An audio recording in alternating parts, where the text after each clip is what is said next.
Continuando os achados ecocardiográficos nas cardiomiopatias felinas. Então, a cardiomiopatia hipertrófica a gente falou no outro vídeo. Agora a gente vai falar sobre a restritiva, a dilatada, a ritmogênica direita e a não classificada. A restritiva. A cardiomiopatia restritiva é uma disfunção diastólica severa devido à fibrose. O que isso quer dizer? O coração perde a capacidade de relaxar porque há tecido fibroso no músculo cardíaco. Quando ele perde a capacidade de relaxar, o que acontece? O sangue que está nos átrios, ele precisa ir para os ventrículos. Quando o ventrículo não relaxa, boa parte do sangue acaba permanecendo nos átrios. Isso vai fazer aumento biatrial. As medidas do ventrículo esquerdo, elas podem estar normais ou podem estar levemente aumentadas. Pode haver disfunção sistólica também. Então, problemas na contração cardíaca. Existem dois tipos de cardiomiopatia restritiva. Vai depender de onde está essa fibrose. Se a fibrose está no endocárdio, é uma cardiomiopatia restritiva endomiocárdica. Se ela está no miocárdio, é uma cardiomiopatia restritiva miocárdica. E como que a gente vai ver a fibrose? São áreas mais ecogênicas. Então, você vai ver o coração e vai ver umas áreas mais esbranquiçadas. Se você vê, se o endocárdio e o miocárdio estão normais, você não pode falar que é cardiomiopatia restritiva. Você tem que dizer que é cardiomiopatia não classificada. Então, essa imagem é desse artigo de 2016, que só tratou de cardiomiopatia da forma endomiocárdica. Então, nas flechas, tem as áreas hiperecóicas mais ecogênicas no endocárdio. Tá? Além disso, a gente pode ver o aumento do átrio esquerdo. Então, nesse artigo, eles viram que avaliaram 41 casos de cardiomiopatia restritiva e desses 40 eram gatos de pelo curto britânico. E aí, isso é um dado importante. Eles viram que a idade média de morte desses animais é de 7 a 11 anos. Isso quer dizer que os pacientes que têm essa doença acabam morrendo muito cedo.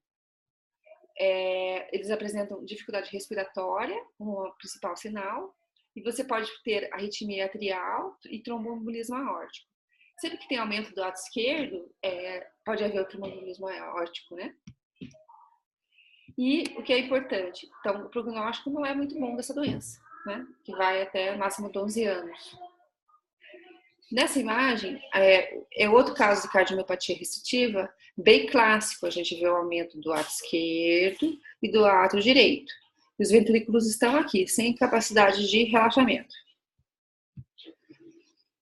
E nesse paciente, tem o átrio esquerdo aumentado, o direito também, e a gente vê essas manchas esbranquiçadas, que é quando você congela a imagem do smoke. Então, essas manchas estariam em movimento, num filme, e quando você congela, fica essas partes mais cinzas, que seria aquele contraste espontâneo que a gente conversou no outro vídeo. E aqui é o mais importante, você vai diagnosticar a cardiomiopatia restritiva avaliando a função diastólica. Então, a função diastólica você vê pelo fluxo mitral. O quadro mais clássico da cardiomiopatia restritiva, você vai ter um padrão de relaxamento restritivo. O que quer dizer? A onda E, que é essa primeira onda, muito maior que a onda A. Se você dividir a E pela A, vai dar maior que 2. E o tempo de desaceleração da onda E, ele diminui. Ela desacelera mais rápido. Além disso, o TRIV, que é o tempo de relaxamento isovolumétrico, também diminui. Mas, nos estágios iniciais, pode haver padrão de relaxamento anormal, que seria a onda E menor que a onda A, e no topo ter sido a onda E' menor que a linha. Ou então pode haver padrão de relaxamento pseudo-normal. Então, a função diastólica, ela tem uma evolução. E esse padrão de relaxamento restritivo é a pior forma de disfunção diastólica que pode ter. A cardiomiopatia dilatada. O coração fica muito grande. Primeiro falando que ela era mais comum nas décadas de 70 e 80, quando os pacientes, os animais, os gatos não recebiam ração específica, então tinha deficiência de taurina. E que as outras cardiomiopatias, qualquer doença do coração, na fase muito final, pode aparecer uma cardiomiopatia dilatada. Pode haver disfunção sistólica e se confundir. Então, a cardiomiopatia dilatada, como eu tinha comentado, ela é uma disfunção sistólica. É o contrário da restritiva, que era uma disfunção diastólica. O que é a disfunção sistólica? O miocárdio perde a força de contração. E isso vai fazer com que, com o tempo, o coração vai contraindo pouco, e as câmaras cardíacas ficam com esse sangue estagnado e vão aumentando de tamanho. E a fração de encurtamento é menor do que 30%. A fração de encurtamento é um índice que avalia a função sistólica, então tem que estar diminuído. Na avaliação bidimensional, a gente vai ter vários achados que têm a ver com o aumento do coração. Aumento da cavidade do ventrículo esquerdo, tanto em sístole quanto em diástole. Aumento da distância do ponto E ao septo. Aumento do lado esquerdo. Então, sempre que tem aumento do lado esquerdo, pode haver contraste espontâneo e trombo. E aumento cardíaco geral. O Doppler colorido, ele vai mostrar insuficiência de mitral ou de tricúspide, porque as câmaras estão dilatadas e não há como fechar direito essas válvulas. Esse exemplo é o modo M, então está aqui o ventrículo esquerdo no nível de papilar e com relação ao tempo, né? Então, a cavidade do ventrículo esquerdo em diástole e em sístole quase não muda. O coração não está contraindo quase nada. A fração de encurtamento está 15%. A gente viu que para considerar a cardiomiopatia dilatada, tem que estar abaixo de 30%. Então, é uma cardiomiopatia dilatada bem clássica. Se você olhar, você não vai saber dizer nem se é um gato ou se é um cachorro. Está muito grande esse coração. E esse mesmo paciente tinha relação átrio esquerdo aorta de 2,9, um átrio esquerdo super aumentado. Além disso, a gente vê que o lado direito, aqui em cima, também está dilatado. Então, só para a gente revisar, aqui é o coração normal, coração com cardiomiopatia dilatada, com as câmaras dilatadas, paredes finas, coração com cardiomiopatia hipertrófica, o ventrículo esquerdo hipertrofiado de maneira simétrica, e com cardiomiopatia restritiva. Aqui seria essa parte mais escura, simulando como seria uma área de fibrose e o coração sem relaxar direito. A cardiomiopatia arritmogênica direita, ela é muito parecida com a arritmogênica direita do boxer ou também do ser humano. Que consiste numa filtração de tecido de reposição fibroadiposo no miocárdio no ventrículo direito. Vai haver sobrecarga de átrio direito e ventrículo direito, regurgitação de tricúspide.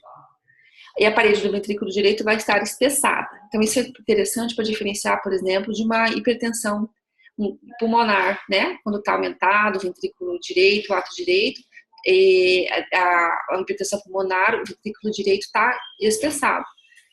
Na arritmogênica direita, o ventrículo direito está com a parede fina.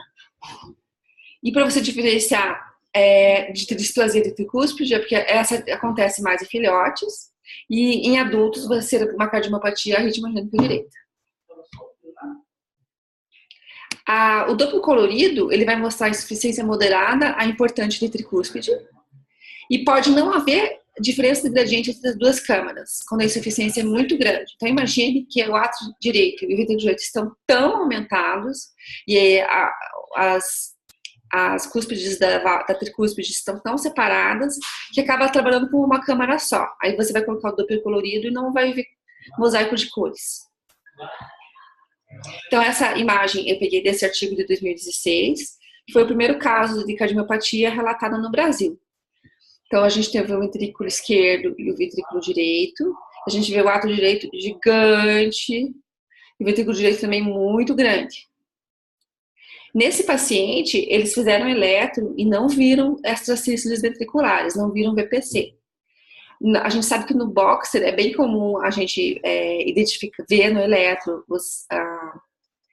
as extracístoles com origem no ventrículo direito. E também no gato é esperado isso. Talvez nesse exemplo, se tivesse feito Holter, teria pego alguma arritmia do ventrículo direito, tá? Esse aqui é outro exemplo. A gente vê tudo isso aqui é o ato direito, aqui está a tricúspide e o ventrículo direito aumentado. Dá para ver que a parede está fina, não está estressada. E o mesmo exemplo do anterior, coloco o Doppler aqui e não tem mosaico de cores, porque essas câmeras estão trabalhando com uma só.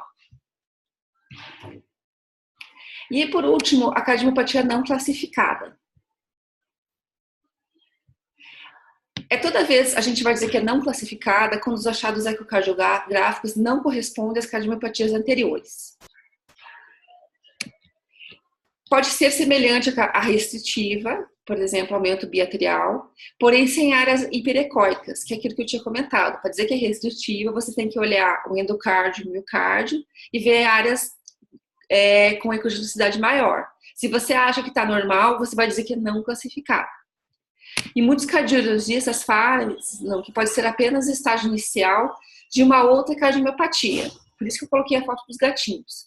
Porque às vezes a gente fez o ecocardio no momento em que essa cardiomiopatia não está muito característica. Então você vai dizer que é não classificada. Depois, quando você faz o exame novamente, depois de um ano, vai fazendo sequencialmente, né?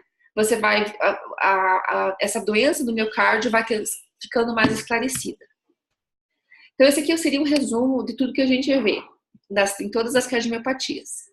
A hipertrófica, no modo bidimensional e no modo M, você vai ver aumento da espessura do septo e da parede, aumento da fração de encurtamento, aumento do ato esquerdo e movimento anterior sistólico.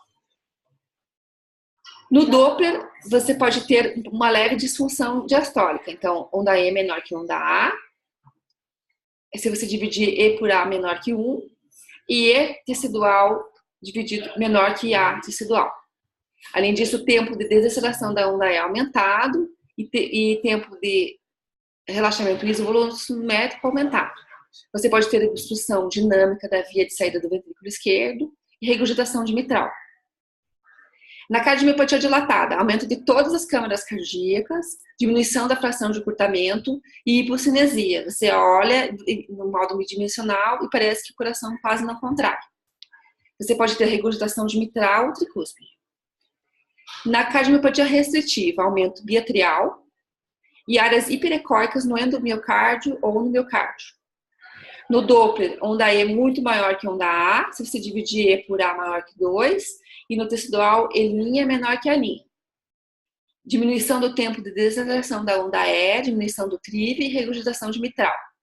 A ritmogênica direita, aumento do ato direito do ventrículo direito e regurgitação de tricúspide.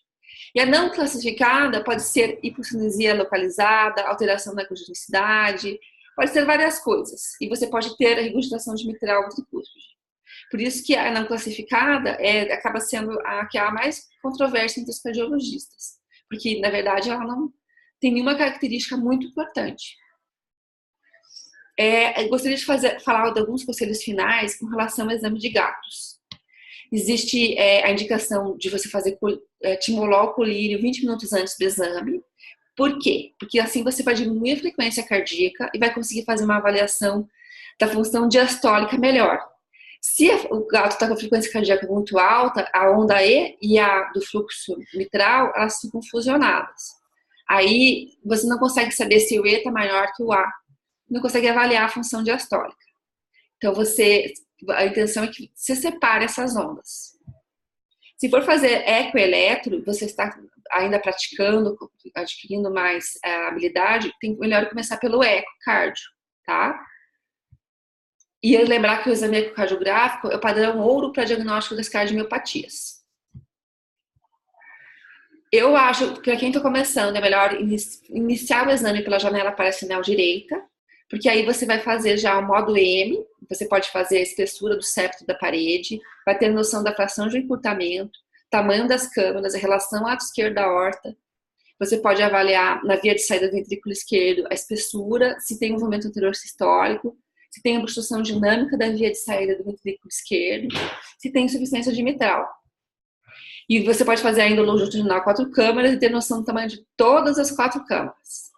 E do lado direito, os cortes são mais fáceis. Então, se você faz um lado direito bem feito, você pode ir para o lado esquerdo, sabendo com o que você está trabalhando. Já sabe se tem hipertrófica ou não, se tem insuficiência de mitral ou não. E começar a observar o miocárdio e o endocárdio. Você tem que, a fim de buscar essa cardiopatia restritiva. Você tem que observar as áreas com aumento de cogenicidade. Por último, eu gostaria de mostrar para vocês imagens. Então, assim, uma gasta de 3,5 kg. Você faz aqui é o ventrículo esquerdo a nível do papilar. Você iria fazer a modo M.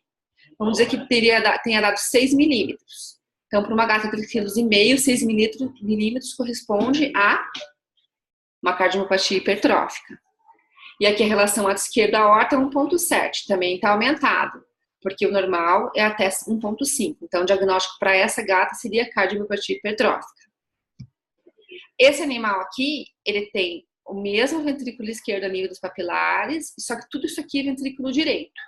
A gente vê que o ventrículo direito está aumentado e está com uma pressão tão grande que está fazendo um aplanamento do septo interventricular.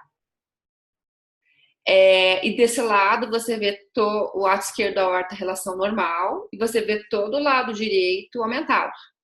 Então você teria a tendência de dizer ou que esse paciente tem uma gata com hipertensão pulmonar ou é uma gata com arritmia angélica direita, tá? Tem que terminar de fazer o exame para saber. Aí o interessante é que todos esses exames são do mesmo animal. Eu tirei desse artigo aqui, que vocês podem procurar na internet. Esse animal estava assim, você diria que era uma cardiomiopatia hipertrófica, e depois ele ficou assim, de 9 meses. Aí você pode dizer, então, a culpa não é só do diagnóstico equivocado, né? Você iria dizer que aqui em cima é uma cardiomiopatia hipertrófica. Depois volta e é assim. Por quê? Porque é uma doença do miocárdio, e às vezes ela demora para se manifestar plenamente. Então é isso, a gente tem que ter esse reconhecimento que não é uma doença de válvula que é mais fácil de diagnosticar. É uma doença no músculo cardíaco. E é isso, muito obrigada. Espero que vocês tenham gostado.